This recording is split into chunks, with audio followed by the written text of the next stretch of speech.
Hello guys, कैसे हो आप सभी। मैं पंकज वर्मा आप सभी का स्वागत करता हूं अपने यूट्यूब चैनल पे। अच्छा, तो बात करते हैं, अपने टॉपिक पे आते हैं। हमारा फिजिक्स का सिलेबस चल रहा है 11th-12th का पैरेलल में, और केमिस्ट्री भी चल रही है। आज से मैथ से स्टार्ट कर रहे हैं, है ना। तो अगर आप ब्रॉडली क्लासीफाई करोगे मैथ्स जो जेई में आपकी आती है, जेई के सिलेबस के अकॉर्डिंग, तो इसमें 11th और 12th दोनों को पार्ट इंक्लूड होगा, है ना। और 11th और 12th दोनों के पार्ट को इंक्लूड करते हुए ब्रॉडली क्लासिफिकेशन अगर आपकी मैथ का करा जाएगा तो आपको क्या क्या मिलेगा। ट्रिग्नोमेट्री मिलेगा, ठीक। ट्रिग्नोमेट्री के बाद आपका अलजेब्रा मिल जाएगा। अलजेब्रा के बाद आपका कैलकुलस, कैलकुलस के बाद आपका कोऑर्डिनेट ज्योमेट्री, और लास्ट में आपके पास वेक्टर 3D, या इसी को वेक्टर अलजेब्रा भी बोलते हैं, वेक्टर एंड 3D। तो ब्रॉडली हमारे पास 5, है ना, 5 मेन चीज़ें हैं जो पढ़नी है, ठीक। अगर आप उठा के देखोगे तो हर चीज़ की अपनी एक अलग अलग बुक होगी, है ना। ज्योमेट्री के लिए अलग होगी, इसके लिए अलग होगी, इसके लिए अलग होगी, इसके लिए अलग होगी। तो आपको पढ़ना तो बहुत सारा है, ठीक। दूसरी बात कि मैथमेटिक्स का आपको पता है क्या करना है, कि जितना भी पढ़ना है उतना लगातार प्रैक्टिस करते रहना है। इसके लिए आप 1-2 अच्छी बुक प्रेफर कर लीजिए, है ना, या फिर आपके पास जो भी अवेलेबल हो, आप सब ने ले रखी होगी कोई ना कोई टेक्स्ट बुक। और हम तो जितना पढ़ाएंगे उसमें काफ़ी हद तक कई सारे न्यूमेरिकल कराए जाएंगे, आपको बताए जाएंगे, और डेली प्रैक्टिस सीट भी हम लोग अवेलेबल करवाएंगे आपको। लेकिन उससे काम नहीं चल पाएगा, आपको एक अच्छी बुक कोई प्रेफर करनी है। अच्छी बुक में अगर आप देखोगे तो कई सारी मार्केट में अवेलेबल हैं, आप कंपेयर कर सकते हो। मैं किसी एक पर्टिकुलर बुक का नाम नहीं बताने वाला यहाँ पे, है ना। तो आगे बढ़ता हूँ। स्टार्ट हम लोग आज ट्रिग्नोमेट्री से करेंगे। अच्छा, ट्रिग्नोमेट्री में आपको पता है कि जो इसका मेन पार्ट है वो 11th में आता है, 11th, और 12th में इसका बस एक ही चैप्टर आता है जिसको हम लोग बोलते हैं inverse trigno function, trigonometric function, है ना। तो 12th में सिर्फ एक चैप्टर आता है। बाकी जो इस ट्रिग्नोमेट्री का पूरा मेन पार्ट है वो कहाँ पे मिल जाएगा आपको, 11th में मिल जाएगा। ट्रिग्नोमेट्री के साथ पैरेलल में हम चलाएंगे कैलकुलस को, ठीक। तो ये दोनों जब तक कंप्लीट नहीं होंगी तब तक हम लोग अलजेब्रा या कोऑर्डिनेट या वेक्टर 3D नहीं टच करने वाले। तो आज से जो हमारा स्टार्टिंग है वो ट्रिग्नोमेट्री की है ना। तो आप सबका काम पता है, पेन उठाइए, कॉपी उठाइए, साथ में बैठ जाइए एंड स्टार्ट कर दीजिए। तो आज एकदम बेसिक बातें, और आप सबने ट्रिग्नोमेट्री अगर कभी ना कभी पढ़ी होगी 9th में, 10th में, 11th में, 12th में, या फिर कभी किसी के मुंह से सुनी होगी, तो आप सबको एक चीज़ बताया गया होगा कि ट्रिग्नोमेट्री जो होती है वो बेसिकली क्या होती है, किसी भी ट्रायंगल का मेजरमेंट होती है, ठीक। अब ट्रायंगल के बारे में आपको पता है कि ट्रायंगल में क्या होती हैं, 3 साइड्स होती हैं, 3 एंगल्स होते हैं, है ना। थोड़ा बहुत तो आइडिया ही है। चलो हम पहले इसका क्लास इसको जरा ब्रेक करते हैं कि अगर ये पूरा का पूरा वर्ड देखो आप ट्रिग्नोमेट्री, तो इसमें 3 अलग अलग वर्ड हैं, एक ट्री, दूसरा गॉन, तीसरा मेट्री।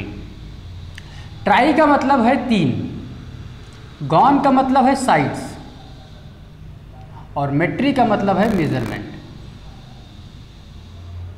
अब सोचो कि आपका ऐसी चीज़ मेज़र करनी है जिसमें 3 साइड्स हों, क्या हों, 3 साइड्स हों, उसको मेज़र करनी है। तो आप सबको पता है अगर 3 साइड्स होंगी कहीं पे, तो इसका मतलब कि या तो वो ट्रायंगल बनेगा, इसके अलावा कोई दूसरी चीज़ तो बना नहीं सकते आप 3 साइड से।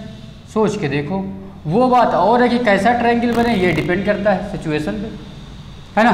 तो 3 साइड से जो घिरी हुई चीज़ है उसके मेज़रमेंट के बारे में हमको पढ़ना है, ठीक। और उसका मेज़रमेंट आपको पता है कि इसमें 3 साइड्स हैं, ये ट्रायंगल है हमारा, कई बार बचपन में हम लोग पढ़ चुके हैं। दूसरी बात आती है कि जब भी हम लोग कोई भी ट्रायंगल ड्रॉ करते हैं, है ना, तो आपको पता है आप लोग क्या करते हो, जनरली इसका नामकरण कर देते हो ABC क्लॉकवाइज डायरेक्शन में। लेकिन ये चीज़ थोड़ा सा दिमाग से हटा दीजिए, जब भी नामकरण करना हो किसी ट्रायंगल का तो कोशिश कीजिए कि आप एंटी क्लॉकवाइज डायरेक्शन को फॉलो करें, A, B, C। आप ABC रख सकते हो, XYZ रख सकते हो और PQR रख सकते हो, जैसा भी आप राम श्याम लक्ष्मण भी रख सकते हो, जो भी रखना हो रख लो, कोई फर्क नहीं पड़ता इससे। ठीक, तो आते हैं कुछ, अब हमको पता है कि जो पूरी की पूरी ट्रिग्नोमेट्री है ये ट्रायंगल की स्टडी है ना। आपको ट्रायंगल के बारे में पढ़ना तो हमको कुछ बेसिक जानकारी ट्रायंगल के बारे में होनी चाहिए। ठीक भाई, तो आते हैं अपने ट्रायंगल के बारे में थोड़ी सी बेसिक जानकारी ले लेते हैं। क्या है, तो हेडिंग डाल लो बेसिक जानकारी ऑफ ट्रायंगल। ठीक, बेसिक जानकारी ऑफ ट्रायंगल में पहली जानकारी तो आपको पता होना चाहिए कि ट्रायंगल में कितना साइड होता है, 3 होता है। नामकरण आपको पता है, एंटी क्लॉकवाइज करना है ABC। और आपको एक चीज़ और पता होनी चाहिए, 3 साइड से घिरा हुआ जो क्षेत्र है वही ट्रायंगल होगा। नामकरण आपको एंटी क्लॉकवाइज में करना है। उसके बाद A, जहाँ पे ये अगर आप देखो तो ये एंगल है A का, A के अपोजिट में जो साइड होगी, एकदम अपोजिट, एकदम सामने वाली, वो होगी स्मॉल a। B के अपोजिट में जो साइड होगी वो होगी स्मॉल b, एंड C के अपोजिट में जो साइड होगी वो होगी स्मॉल c। इस तरीके से आपको ABC डिफाइन करना है। यानी कि अगर आपको साइड लेंथ पता होनी चाहिए तो आप आसानी से डिफाइन कर सकते हो। अगर A के सामने जो भी साइड है वो A होगी, B के सामने जो भी साइड होगी वो B होगी, और C के सामने जो साइड होगी वो C होगी। आगे बढ़ते हैं। आपको पता है इसमें कि 3 साइड हैं, तो जब आप किन्हीं 2 साइड का सम करोगे, या इन 2 साइड का सम कर लो, या इन 2 साइड का सम कर लो, या इन 2 साइड का सम कर लो, यानी कि A प्लस B कर लो आप, या B प्लस C कर लो आप, या C प्लस A कर लो आप, तो वो ऑलवेज ग्रेटर देन होगा तीसरी साइड से, है ना। B plus C greater than A और C plus A greater than B। ये रूल आप सबने पढ़ा है, sum of 2 sides always greater than the third side. बात क्लियर? ये हो जाता है। तो हमको पता है कि 2 साइड्स का सम तीसरी साइड से ऑलवेज बड़ा होता है। ये भी रूल आप सबने पढ़ा है, ये भी 9th में ही पढ़ रखा होगा। आगे बढ़ते हैं। तीसरा जो इंपॉर्टेंट नियम है ट्रायंगल से संबंधित, आपको पता है कि 2 साइड्स का सम तो तीसरी से बड़ा है, लेकिन अगर 2 साइड्स का डिफरेंस देखो तो क्या होगा। तो ऑलवेज जान लो कि 2 साइड्स का डिफरेंस ऑलवेज तीसरी से छोटा होगा। यानी कि अगर आप B माइनस A कर लो तो ये लेस देन होगा C से, या फिर आप C माइनस A कर लो तो ये लेस देन होगा B से, या फिर आप A माइनस B कर लो या B माइनस C कर लो तो ये लेस देन होगा A से। या आप इस पूरे को इस तरीके से ना लिखना चाहो तो आप ऐसा लिख सकते हो, mod of A minus B is less than C। बात क्लियर? 2 साइड्स का जो सम आएगा, 2 साइड्स का जो डिफरेंस आएगा वो तीसरी साइड से, तो हमको पता हो गया कि 2 साइड्स का जो डिफरेंस होगा वो तीसरी साइड से ऑलवेज छोटा होगा। ठीक, इसको हम लोग ऐसे भी लिख सकते हैं कि B माइनस C का जो मॉड होगा वो ऑलवेज लेस देन होगा A से। बात क्लियर? यानी कि 2 साइड्स का जो डिफरेंस आएगा, अब आपको पॉजिटिव वैल्यू लेनी है। मॉड का मतलब क्या? पॉजिटिव वैल्यू लेनी है ना। और जो भी अगर मान लो B की वैल्यू 7 है, if B is 7 and C is 5, then B minus C का जो डिफरेंस आएगा वो आपको पता है 2 मिल जाएगा आपको। इफ़ B आपका 5 हो एंड C आपका 7 हो तो भी आपको पता है कि अंदर से क्या मिल जाएगा, B माइनस C का डिफरेंस आपको पता है अंदर से -2 मिल जाएगा। और आपको मॉड लगा हुआ तो इसका मतलब ये है कि आपको सिर्फ पॉजिटिव वैल्यू लेनी है, और जो पॉजिटिव वैल्यू आएगी ये 2, ये ऑलवेज A से कम होगी किसी भी ट्रायंगल के लिए। बात क्लियर? तो ये रूल हो गया। तीसरा रूल अगर आपको पता होना चाहिए, 3 हो गए। चौथा नियम आपको पता होना चाहिए कि किसी भी ट्रायंगल में हमारे पास 3 एंगल होते हैं, 1, 2 एंड 3 एंगल हो गए, पहला, दूसरा एंड तीसरा। और आपको पता है कि इन सारे के सारे एंगल्स का जो सम होता है वो कितना होता है। बचपन से आपने कई बार रट रखा है कि angle A plus angle B plus angle C, इन सब का सम हो गया 180 डिग्री के बराबर। या आपको ये तो साफ साफ पता है कि तीनों एंगल्स का सम कितना होता है, 180 अंश के बराबर होता है। ठीक, ये भी नियम आपको पहले से पता है। आगे बढ़ते हैं, 4 के बाद 5वें नंबर पे आते हैं। 5वां नंबर भी कुछ ऐसा ही है, कहानी ये भी पता है आपको, पता है कंडीशन समझते हैं।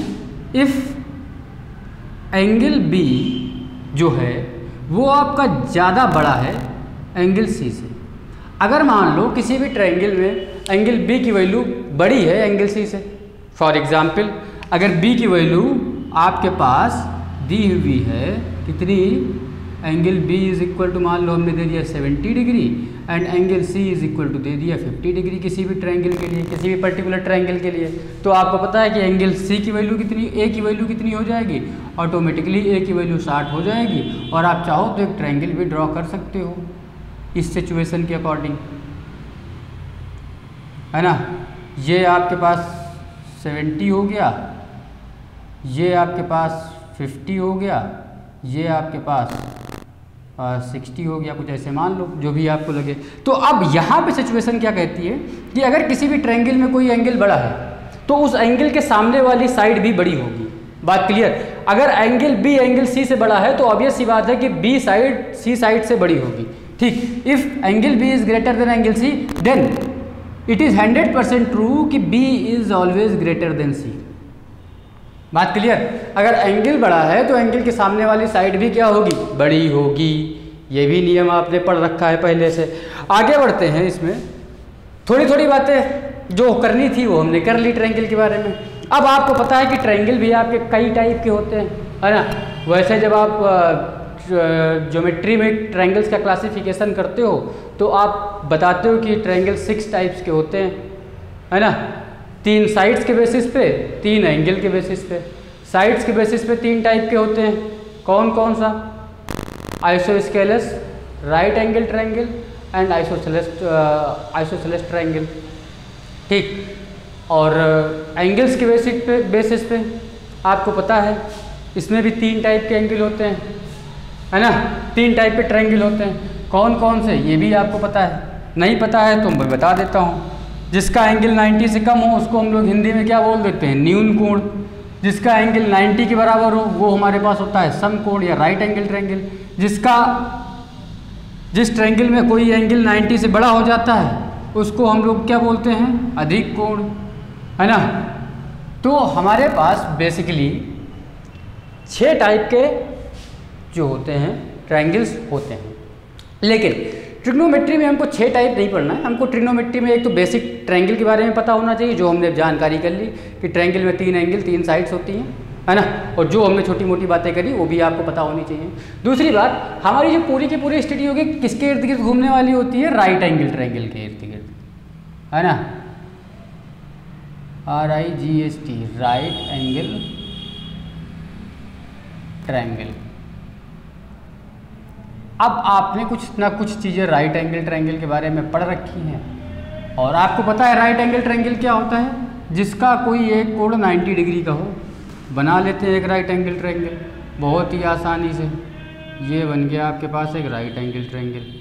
अब आपको इसका नामकरण करना है तो आप कर लोगे कि सबसे ऊपर ए, उसके बाद एंटी क्लॉकवाइज घूम जाओ ABC, और आपको पता है कि ये वाला एंगल कितना होगा, यही आपका राइट एंगल होगा, है ना, 90 डिग्री का। और साथ में इस एंगल को अगर आप थीटा मान लेते हो तो आपको एक कहानी और भी पता होनी चाहिए। ऑलवेज राइट एंगल ट्रायंगल में जो थीटा के सामने की साइड होती है वो क्या होती है, परपेंडिकुलर होती है। ये अगर थीटा है तो ये क्या हो जाएगी, परपेंडिकुलर। या हम लोग थोड़ा सा ज़्यादा नहीं लिखते हैं, सिर्फ नोटिफिकेशन बना लेते हैं P। ठीक, और 90 डिग्री के सामने की जो साइड होती है ये होती है हाइपोटेन्यूज, इसको हम लोग कर्ण बोल लेते हैं हिंदी में। और फिर ए के सामने की जो साइड आ जाएगी ये आ जाएगी आपके पास बेस। ये भी हम सब ने थोड़ा बहुत पढ़ रखा है ना। ये हो गया परपेंडिकुलर, ये हो गया बेस, ये हो गया हाइपोटेन्यूज। अब थोड़ा बहुत बेसिक ट्रिग्नोमेट्री आपने 9th में पढ़ी है तो उसमें आपने पढ़ रखा है कि साइन थीटा क्या होता है ना। साइन थीटा, आपने कॉस थीटा भी पढ़ रखा है, आपने टेन थीटा वगैरह भी पढ़ रखा है। ठीक, इन सब के लिए आपने एक छोटा सा फॉर्मूला भी याद करा होगा, ट्रिक याद करने वाली। कौन सा, पाकिस्तान भूखा प्यासा, हिंदुस्तान हरा भरा, है ना। और आपको पता है पाकिस्तान भूखा प्यासा, हिंदुस्तान हरा भरा। अब ये जो P/H है इसको हम लोग क्या बोलते हैं, perpendicular upon hypotenuse. Perpendicular upon hypotenuse क्या होता है, साइन थीटा। तो ये बन गया P/H। ठीक, B/H यानी कि बेस अपॉन हाइपोटेन्यूज, ये क्या होता है, कॉस थीटा। तो ये बन गया बेस अपॉन हाइपोटेन्यूज। आगे परपेंडिकुलर अपॉन बेस ये होता है टेन थीटा। तो परपेंडिकुलर अपॉन बेस क्या हो गया, टेन थीटा हो गया। यहाँ तक हमारे पास कोई समस्या नहीं है और हम सब ने यहाँ तक कहानी सीख रखी है पहले से। खैर आगे बढ़ते हैं। आगे हमको पता है कि हम लोगों ने एक चीज़ और भी पढ़ी है कभी, पाइथागोरस थ्योरम नाम की कोई चीज़ पढ़ी थी। पाइथागोरस थ्योरम भी कहाँ पे यूज़ होती है, राइट एंगल ट्रायंगल में यूज़ होती है। और पाइथागोरस थ्योरम क्या बोलती है कि किसी भी राइट एंगल ट्रायंगल में हाइपोटेन्यूज का स्क्वायर जो होगा वो परपेंडिकुलर के स्क्वायर प्लस बेस के स्क्वायर के सम के बराबर होगा। उसको भी साइड में हम लोग देख ही लेते हैं। क्या, पाइथागोरस थ्योरम क्या है। पाइथागोरस थ्योरम क्या बोलती है कि हाइपोटेन्यूज का स्क्वायर यानी कि AC का square according to this triangle is equal to AB का स्क्वायर। और ये किसके बराबर होगी, किसके सम के और कौन सा सम कर देना है, BC का स्क्वायर। अब आपको पता है कि AC आपका H है, H का स्क्वायर कर लो अच्छा लगेगा। AB आपके पास क्या है, P है, P का स्क्वायर कर लो, प्लस B है, B का स्क्वायर कर लो। चाहो तो इसको डब्बे में बंद कर लो, लेकिन इसको डब्बे में बंद करके अपने को कोई फ़ायदा मिलने वाला नहीं है, तो अपन लोग थोड़ा सा इसके साथ खिलवाड़ कर लेते हैं। खिलवाड़ करोगे तो इस H स्क्वायर को उठा के नीचे की तरफ पटक दो उधर, तो आपको पता है इधर से मिल जाएगा 1 और यहाँ से क्या मिलने वाला है, यहाँ से मिल जाएगा P/H का होल स्क्वायर और यहाँ से क्या मिल जाएगा, B/H का होल स्क्वायर, है ना। बहुत अच्छी सी कहानी है। अब ज़रा अगर आप ध्यान से देखो तो P/H क्या है, P/H यहाँ पे कहीं दिख रहा था, इसकी जगह अपन लोग रख सकते हैं ना साइन थीटा, रख दो। तो यहाँ से देखो क्या मिल जाएगा हमको, साइन थीटा का स्क्वायर और B/H क्या है, कॉस थीटा है, तो इसकी जगह आप चिपका दो कॉस थीटा, तो कॉस थीटा का स्क्वायर और ये 1 हो गया। और ये हमारे पास पहली आइडेंटिटी जो हम लोग यूज़ करते हैं, sine square theta plus cos square theta is equal to 1, कहाँ से आई, हमको मिल गया। बात क्लियर। अब इसी का यूज़ करते करते जो भी आइडेंटिटीज़ हैं हम लोग आसानी से बना सकते हैं, फिर उन आइडेंटिटीज़ का यूज़ करके कुछ और आइडेंटिटीज़ बना लेंगे जो स्टैंडर्ड नहीं है ना। आपको पता है स्टैंडर्ड आइडेंटिटी आपके पास 3 ही 4 है ना। इसके अलावा कुछ और हम लोग डिराइव करेंगे जिनका यूज़ हम लोग जगह जगह करते रहेंगे। ठीक, खैर तो ये बातें आपकी क्लियर हो जानी चाहिए कि ट्रायंगल में क्या क्या कहानी होती है। अब प्रॉब्लम तब आती है अगर मान लो ये ट्रायंगल है आपके पास, sine theta is equal to perpendicular upon base या cos theta is equal to base upon hypotenuse या tan theta is equal to base upon perpendicular. हम सब ने एक बात पढ़ रखी है, किसी भी राइट एंगल ट्रायंगल की जो सबसे बड़ी साइड होती है, किसी भी ट्रायंगल की सबसे बड़ी जो साइड होगी राइट एंगल ट्रायंगल की वो हाइपोटेन्यूज होगी, है ना, पर सबसे बड़ी साइड। अगर आप यहाँ पे देखो, मान लो किसी सिचुएशन में साइन थीटा की वैल्यू 90 हो जाए, थीटा की वैल्यू 90 हो जाए तो साइन थीटा की वैल्यू कितनी हो जाएगी, 1। और उस केस में जो परपेंडिकुलर होगा वो हाइपोटेन्यूज के बराबर हो जाएगा। और उस जैसे ही ये सिचुएशन आई तो ये ट्रायंगल आपका ट्रायंगल नहीं रहेगा, काम खत्म ट्रायंगल का। सोचो तो एग्जैक्टली क्या होती है, जब आप हायर क्लास में जाते हो तो आपको एनालाइज करना होता है कि किस तरीके से चीज़ों को आप पढ़ें। ठीक, तो मैं ये रफ करता हूँ, आगे बढ़ता हूँ। तो हमने पहली आइडेंटिटी यहाँ पे दे दी आपको और आप सबने इसको नोट भी कर ली होगी उम्मीद करता हूँ। आगे बढ़ता हूँ, दूसरी आइडेंटिटी भी आप सबको पता है क्या होती है, sec square theta minus tan square theta is equal to 1।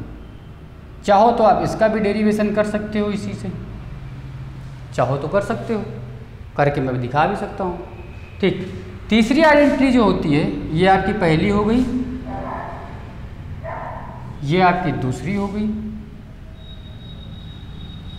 ठीक, अच्छा दूसरी के साथ भी थोड़े खिलवाड़ समझ लेते हैं हम लोग।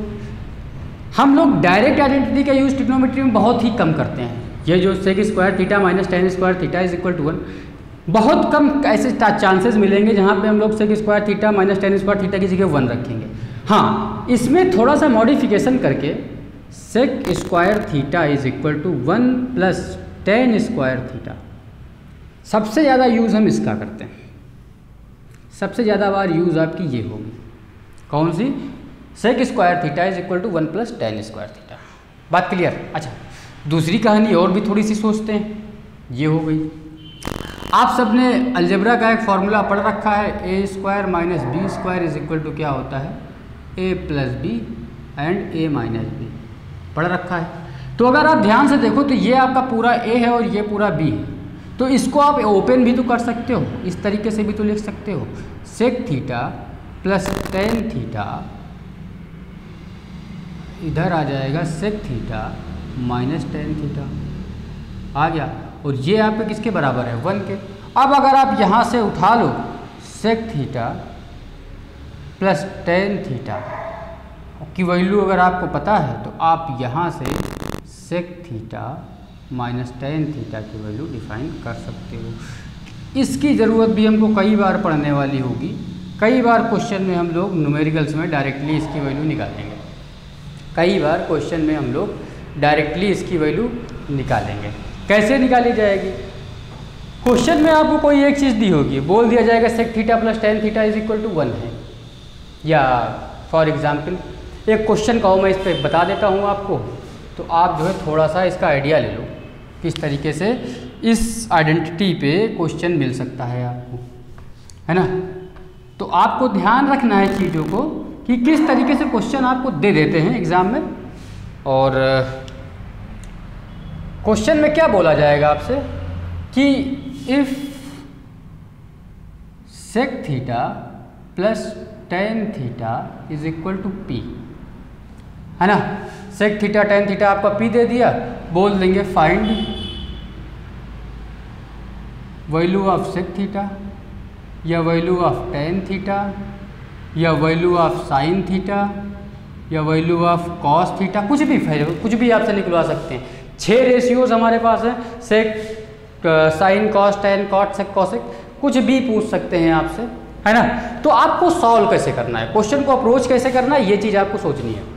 हमको पता है sec theta plus tan theta हमारे पास क्या दिया हुआ है, sec theta plus tan theta हमारे पास क्या दिया हुआ है, ये पी के बराबर है। यही हमारे पास पहली इक्वेशन भी है। अच्छा, दूसरी जो आइडेंटिटी है वो अपन को पता हो, अगर ध्यान से देखो तो आपको ये आइडेंटिटी तो पता ही है, ठीक। बट हम लोग इसका डायरेक्ट यूज़ ना करते हुए हम किसका यूज़ कर लेते हैं, इस वाली आइडेंटिटी का जो हमने मॉडिफाई करी है ना। इसका यूज़ अपन लोग कर सकते हैं। इसका यूज़ जब आप लोग करोगे तो देखो हम लोग sec theta minus tan theta की वैल्यू डिफाइन कर सकते हैं। कितनी आएगी भाई, इस पूरे को आप इधर कर लो और इस पूरे को नीचे पटक दो उठा के, तो ये वैल्यू कितनी आ जाएगी, ये 1/p के बराबर आ जाएगी। ये बन गई है आपके पास दूसरी इक्वेशन। अब आपके पास सेक प्लस टेन की पता है, सेक माइनस टेन की पता है, तो आपको क्या करना है पता है, एक बार जोड़ दो एक बार घटा दो। तो जैसे ही आपने जोड़ा सम किया, ठीक, टेन टेन गया, मिल गया 2 sec theta is equal to p plus 1/p। और आपको पता है कि सेक थीटा की वैल्यू आपको यहाँ से मिल गई, कितनी मिल गई, मिल गई पी स्क्वायर प्लस 1/2p।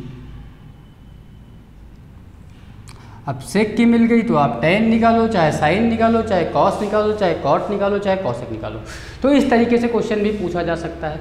ये तो एक स्टैंडर्ड क्वेश्चन मैंने बता दिया, sec theta plus tan theta is equal to p था। अब आपको क्वेश्चन में कितना भी क्वेश्चन बना सकते हैं, यहाँ पे उठा के क्वेश्चन मॉडिफाई कर दिया, पी की जगह हमने चलो उठा के चिपका दिया √3।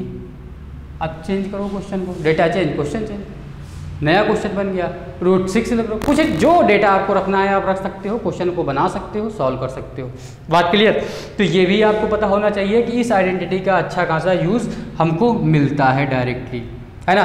तो आपको ये बात एकदम दिमाग में फिट होनी चाहिए, कभी भी sec theta plus tan theta is equal to अगर कुछ दिया है, sec theta plus tan theta या और sec theta minus tan theta is equal to कुछ दिया है, अगर तो आपको पता है sec theta plus tan theta is equal to p, तो माइनस का जब भी निकालोगे तो इसका रिवर्स रेसिप्रोकल, या अगर ये कुछ दिया हुआ है तो ये इसका रेसिप्रोकल, मतलब दोनों एक दूसरे के रेसिप्रोकल ही मिलेंगे।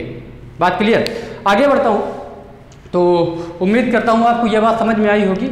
अब इन सारी बातों को, इन सारे पॉइंट्स को आपको लिख लेना है ना, क्योंकि आप जब पढ़ोगे तो आप सिर्फ क्वेश्चन अगर सॉल्व कर लोगे न्यूमेरिकल, तो आप दोबारा से अगर आओगे तो सिर्फ न्यूमेरिकल देख पाओगे। तो आपको पॉइंट्स छोटे छोटे जो बताता हूँ इनको नोट कर लेना है, ताकि ये पॉइंट्स ही आपके क्या करते हैं, न्यूमेरिकल्स जल्दी सॉल्व करवाते हैं, आपका कॉन्सेप्ट बूस्ट करते हैं, है ना। आगे बढ़ते हैं। आगे जब बढ़ेंगे तो हमको पता है कि तीसरी आइडेंटिटी हमारे पास क्या है, कौन सी आती है तीसरी, 2 हो गई, और तीसरी आइडेंटिटी जो हमारे पास है वो है cosec. Cosec square theta minus cot square theta is equal to 1। इसका भी डेरिवेशन हम लोग आसानी से कर सकते हैं, ठीक। इसको भी हम लोग उसी ट्रायंगल के कॉन्सेप्ट से प्रूफ कर सकते हैं, तो हम लोग प्रूफ नहीं करने वाले इसको, बाकी आपको लगे आप प्रूफ कर सकते हो। तो ये आपकी स्टैंडर्ड आइडेंटिटी है, इसमें भी वही सिचुएशन क्या, हम लोग कॉसेक को ब्रेक कर सकते हैं, cosec theta, cosec square theta को लिख सकते हैं 1 प्लस कॉट स्क्वायर थीटा, या यहीं से आप पुरानी वाली सिचुएशन भी लिख सकते हो जो हम लोग पीछे वाले उसमें करके आए थे, क्या, cosec theta plus cot theta और cosec theta minus cot theta is equal to 1। तो आप यहाँ से थोड़ा सा और अच्छा चाहो तो लिख लो cosec theta plus cot theta जो होगा ये 1 upon cosec theta minus cot theta के इक्वल होगा। मतलब वही कहानी जो हम लोग पीछे 10 में पढ़ के आए हैं। तो ऑब्वियस सी बात है, जब सेम कहानी है तो सेम टाइप का क्वेश्चन यहाँ पे भी पॉसिबल है या पॉसिबल है, तो आप यहाँ पे भी अगर क्वेश्चन आता है तो आप कर सकते हो। खैर ये हो गई कहानी, यहाँ तक किसी को कोई समस्या नहीं होगी। आगे बढ़ते हैं। आगे जैसे जैसे हम बढ़ते चलेंगे तो हमको थोड़ी थोड़ी बातें पता होनी चाहिए कि यहाँ पे हम लोगों ने कुछ बातें करी एंगल की, एंगल क्या होता है ना। ट्रायंगल में हम लोगों ने एंगल देख लिया था, लेकिन आपको पता होना चाहिए ना कि एंगल का मेज़रमेंट हम लोग किधर करते हैं, क्या है, और इसके कन्वर्जन क्या है। कभी कभी हम लोग डिग्री में यूज़ कर लेते हैं, कभी कभी आप सबने रेडियन यूज़ कर लिया होगा एंगल के लिए, तो इनका यूज़ हम लोग क्यों करते हैं। तो आते हैं एंगल। एंगल के बारे में हम लोग थोड़ी सी चर्चा कर लेते हैं, क्योंकि बेसिक जानकारी ही आज के लेक्चर में होने वाली है। तो एंगल आपको पता है कि अगर आपके पास कोई 2 रे है, रे जानते हैं ना, जो एक साइड में बढ़ रही हो या दोनों साइड में बढ़ाओ कोई दिक्कत नहीं, आपके पास कोई 2 रे हैं, वो रेज जिस पॉइंट पे कट करती हैं, जिस पॉइंट पे कट करती हैं, जैसे मान लो ये एक रे ये थी आपके पास, है ना, x, एक ये y, ये दोनों कहाँ पे कट कर दी, O पे इंटरसेक्ट कर दी। तो आपको पता है कि ये जो O पे इंटरसेक्ट करने के बाद यहाँ पे कुछ हमको मिला, कुछ इनके बीच में एक एंगल बना, बट इस एंगल का मेज़रमेंट आपको किधर करना है, इसका मेज़रमेंट हम लोग करते हैं एंटी क्लॉकवाइज डायरेक्शन में। बात क्लियर, थीटा। आप चाहो तो क्लॉकवाइज डायरेक्शन में भी कर सकते हो, कोई दिक्कत की बात नहीं, लेकिन एक आदत बनाओ कि जब भी हम लोग एंगल को मेज़र करेंगे तो हमेशा एंटी क्लॉकवाइज डायरेक्शन ही घूमेंगे। क्यों घूमेंगे इसका भी आपको रीज़न बताता हूँ, ठीक। अच्छा, एंगल जैसे हम लोग सोचते हैं कि चलो भाई ये तो हमारा पहले एंटी क्लॉकवाइज हो गया, क्लॉकवाइज भी आप मेज़र कर सकते हो। मान लो एक रे ये हो गई, दूसरी रे ये हो गई, आपको एंगल मेज़र करना है, आपने ये मेज़र कर लिया थीटा, ये आपका क्लॉकवाइज डायरेक्शन मेज़रमेंट हो गया, कोई दिक्कत की बात नहीं। हम अगर इसका एंटी क्लॉकवाइज मेज़रमेंट करते तो यहाँ से घूमते घूमते यहाँ तक आते, आपने क्लॉकवाइज मेज़र करा, आपको कम घूमना पड़ा, ठीक। अब प्रॉब्लम आती है कि जो क्लॉकवाइज और एंटी क्लॉकवाइज मेज़रमेंट है, इसमें डिफरेंस क्या है। तो आपको ये पता होना चाहिए कि एंटी क्लॉकवाइज जब भी हम एंगल को मेज़र करते हैं तो उसको हम लोग कहते हैं पॉजिटिव एंगल। क्या बोलते हैं, एंटी क्लॉकवाइज मेज़र करा तो ये कैसा एंगल हो गया, पॉजिटिव एंगल हो गया। बात क्लियर। और यहाँ पे हमने क्लॉकवाइज डायरेक्शन में मेज़र करा तो ये कैसा हो गया, नेगेटिव एंगल हो गया। बात क्लियर? तो इतना सा डिफरेंस है दोनों में, कोई फ़र्क की बात नहीं है। अच्छा, जब ये मान लो आप वो निगेटिव एंगल निकाल लियो, सपोज करो कि ये थीटा इज इक्वल टू 60 होता, तो आपको पता है कि जब भी आप थीटा की वैल्यू यूज़ करोगे तो 60 यूज़ करोगे। अगर आपको पॉजिटिव यूज़ करनी है तो 360 में से 30 माइनस आपका 60 माइनस कर दो, तो आपको पॉजिटिव एंगल मिल जाएगा, है ना? तो बात क्लियर?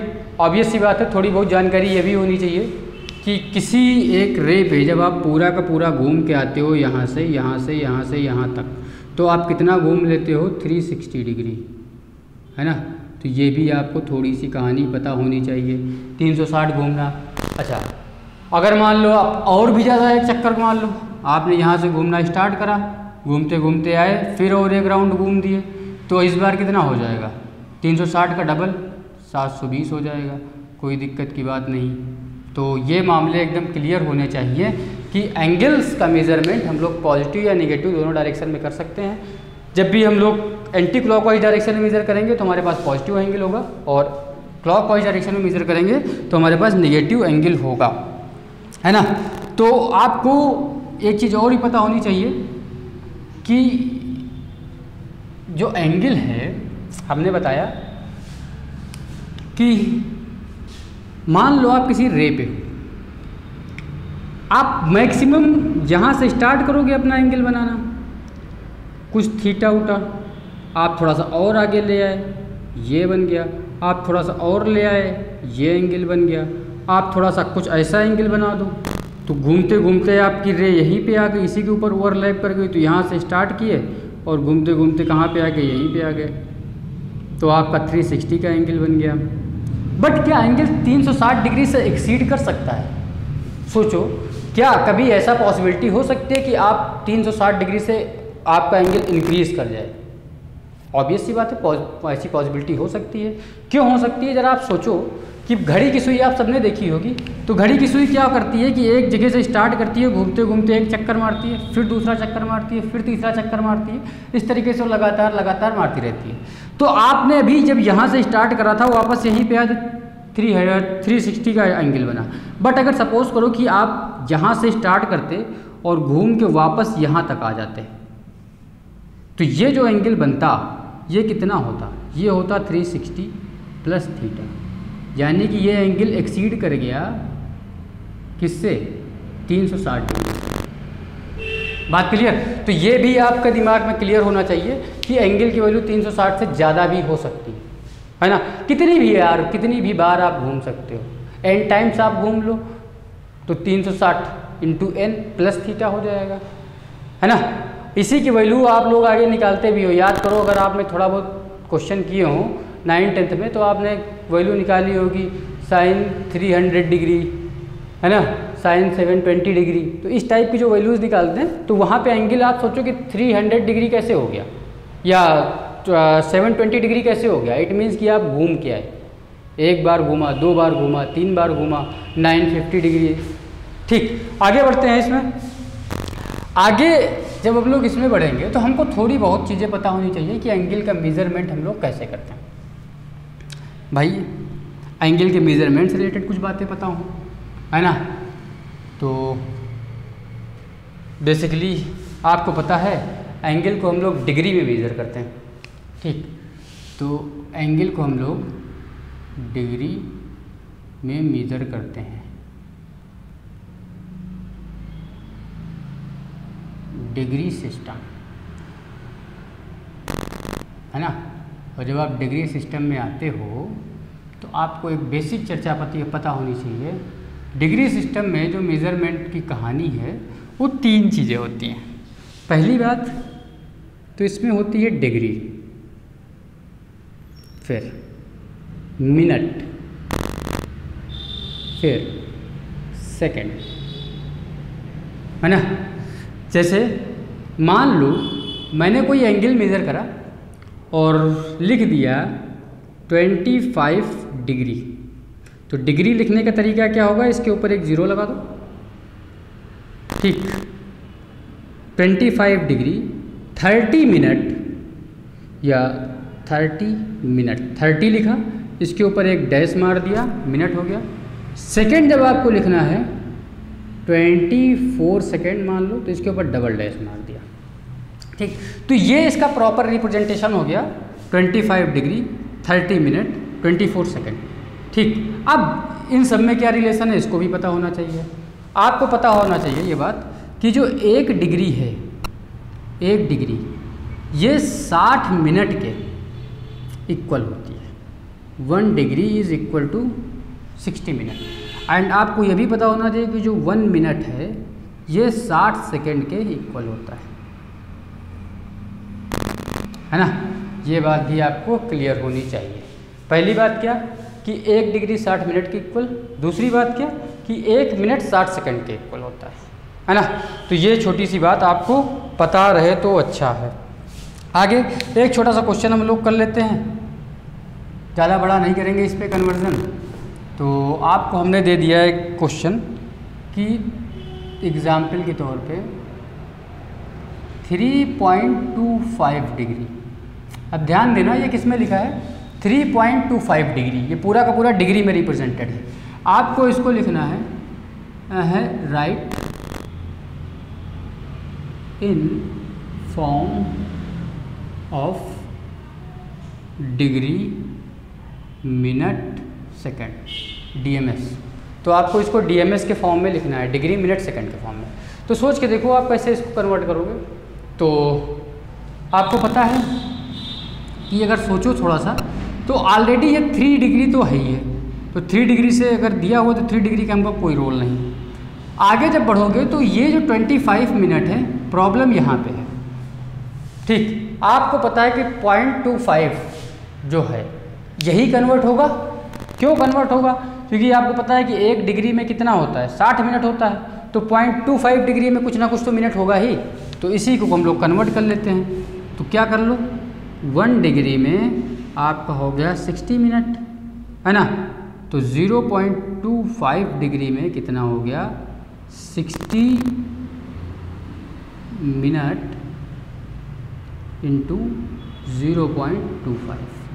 और इन दोनों को जब आप मल्टीप्लाई करोगे तो 25 छक्का 150, 150 और 2 ज़ीरो और ये 2 ज़ीरो गए इधर, और आपको यहाँ से मिल गया 15 मिनट, 15 मिनट। चाहो तो आप अच्छे से लिख लो, तो ये मिल गया आपको 15 मिनट।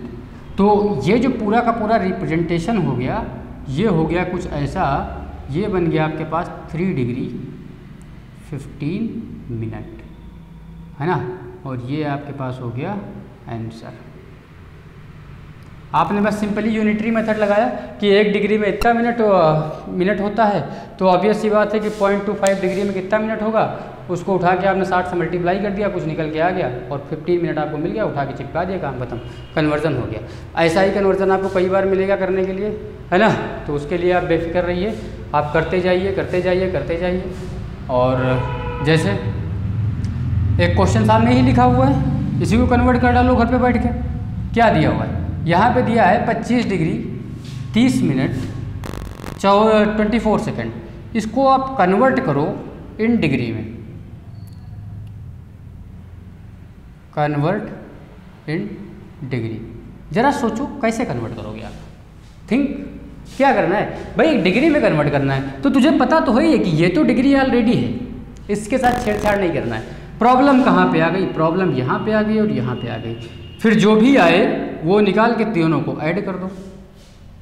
बात क्लियर? तो पहले देख लेते हैं। आपको पता है कि 25 डिग्री ही जो है, जिससे कोई मतलब नहीं, इसको हमने एज इट इज़ छोड़ दिया, एज इट इज़ जैसे है वैसे ही रख दिया। ठीक, दूसरा हमारे पास क्या था, 30 मिनट। तो आपको पता है कि 30 मिनट का मतलब डायरेक्ट कर लो हाफ डिग्री, तो ये हो गया 0.5 डिग्री, कन्वर्ट कर लिया। फिर आगे आ गया आपका 24 मिनट 24 सेकेंड। तो अब यहाँ पे थोड़ा सा दिमाग लगाते हैं। तो 24 सेकेंड को जब आप कन्वर्ट करोगे तो पहले सेकेंड को कहाँ पे लाओगे, मिनट में लाओगे, और फिर मिनट को कहाँ ले जाओगे, डिग्री में ले जाओगे। तो पहले इसको कन्वर्ट करो, सोचो। तो आपको पता है भाई साहब कि 1 मिनट में 60 सेकेंड होता है, तो उल्टा कर देते हैं 24 सेकेंड में, तो 1 सेकेंड में कितना होगा, 1 सेकेंड में होगा 1/60 मिनट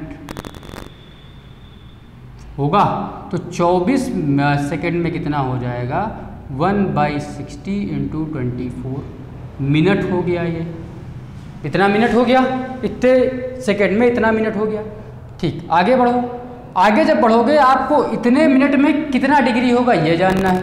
तो ये भी हमको पता है कहानी कि 1 मिनट में 1/60 डिग्री होता है। तो इतने में कितना हो जाएगा, इतने मिनट में कितना डिग्री हो जाएगा, तो ये आ जाएगा आपके पास 1/60 × 24 मिनट में हो जाएगा 1/60 × 1/60 × 24। और यहाँ से आप सॉल्व कर लो, कुछ निकल के आ जाएगा। कुछ निकल के कितना आ जाएगा, ऊपर से कुछ कट जाएगा, 12 दूना 24, 12 पंजे 60 है ना, और 2 और 30 बार में, तो 3 × 25 15, 150। तो ये कितना मिल गया 1/150, और ये 1/150 क्या है, डिग्री है। तो आपको अब क्या करना है, तीनों को ऐड कर देना है ना। और यहाँ से तो एज इट इज़ था 25, इन तीनों को ऐड कर दो प्लस मार के, ये काम आपका है। और जो आंसर आएगा वो आपका क्या हो गया, कन्वर्ट हो गया डिग्री में। तो ये बात भी क्लियर हो जानी चाहिए। ठीक, तो डिग्री में कैसे आपको कन्वर्ट करना है और डिग्री मिनट सेकंड में क्या रिलेशन है, ये भी आपको पता हो गया। आगे बढ़ते हैं। एंगल के लिए एक छोटी सी कहानी और होती है, जिसको हम लोग बोलते हैं रेडियन सिस्टम, है ना। क्योंकि डिग्री रेडियन का ज़्यादा यूज़ है, इसलिए हम लोग डिग्री रेडियन के बारे में थोड़ी बहुत जानकारी कर लेते हैं। इनका आपस में क्या कन्वर्जन है उसके बारे में भी थोड़ी सी चर्चा कर लेते हैं। ठीक, तो रेडियन सिस्टम क्या है इसको भी देख लो। रेडियन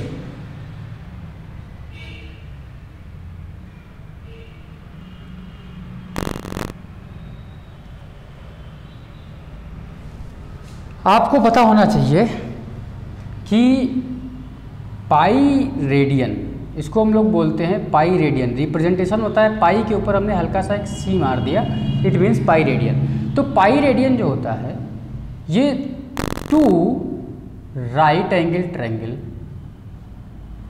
2 राइट एंगल्स के बराबर होता है। यानी कि 2 राइट एंगल्स, यानी कि जो आपका पाई रेडियन होगा ये 180 डिग्री के बराबर होगा। क्योंकि आपको पता है कि एक राइट एंगल कितने का है, 90 का, तो 2 कितना 180 का। ठीक, अगर आप यहाँ से 1 डिग्री में देखो कितना पाई हो, कितना रेडियन होता है, तो 1 डिग्री में कितना रेडियन हो जाएगा, π/180 डिग्री, है ना। तो 1 डिग्री में इतना रेडियन आपको मिल गया, ये हो गया रेडियन। बात क्लियर। अच्छा, उल्टा कन्वर्ट कर लो। उल्टा कन्वर्ट करोगे तो 1 रेडियन में कितना डिग्री, तो 1 रेडियन में हो जाएगा 180 में पाई डिग्री। बात क्लियर। तो आपसे अगर पूछा जाए कभी भी डिग्री को रेडियन में कन्वर्ट कीजिए या रेडियन को डिग्री में कन्वर्ट कीजिए, तो आप आसानी से कन्वर्ट कर सकते हो, इसमें कोई समस्या वाली बात है ही नहीं। ठीक, तो कन्वर्ट कर दो भाई थोड़ा सा, एक आध क्वेश्चन को। किसको कन्वर्ट कर दो,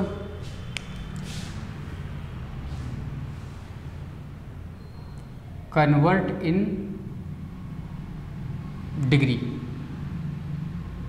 पहले तो डिग्री में कन्वर्ट कर लो।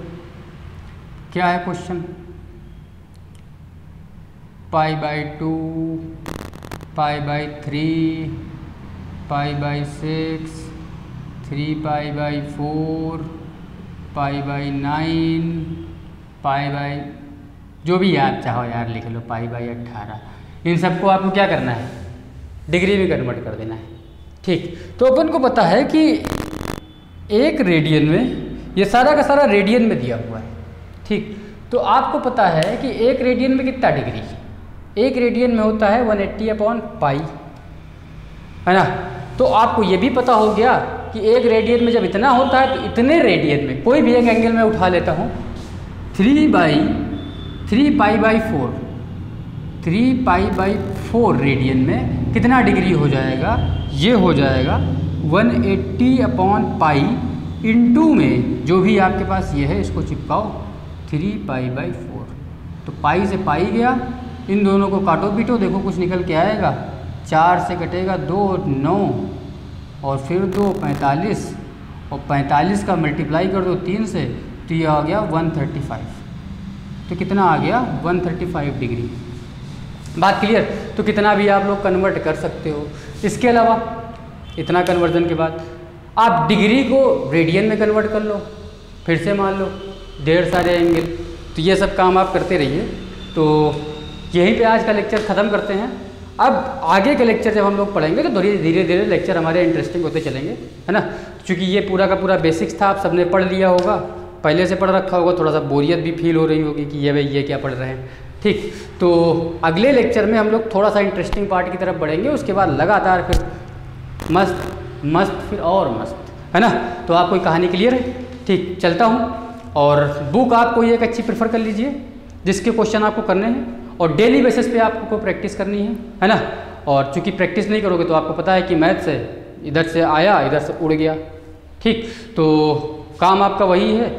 अगर पसंद आया लेक्चर तो आप शेयर मारिए अपने दोस्तों के साथ, उनको भी हमारे साथ ट्रिग्नोमेट्री पढ़ने का अवसर दीजिए। और नहीं पसंद आया तो कोई बात नहीं, अपना रीज़न बता दीजिएगा। चलता हूँ, बाय बाय।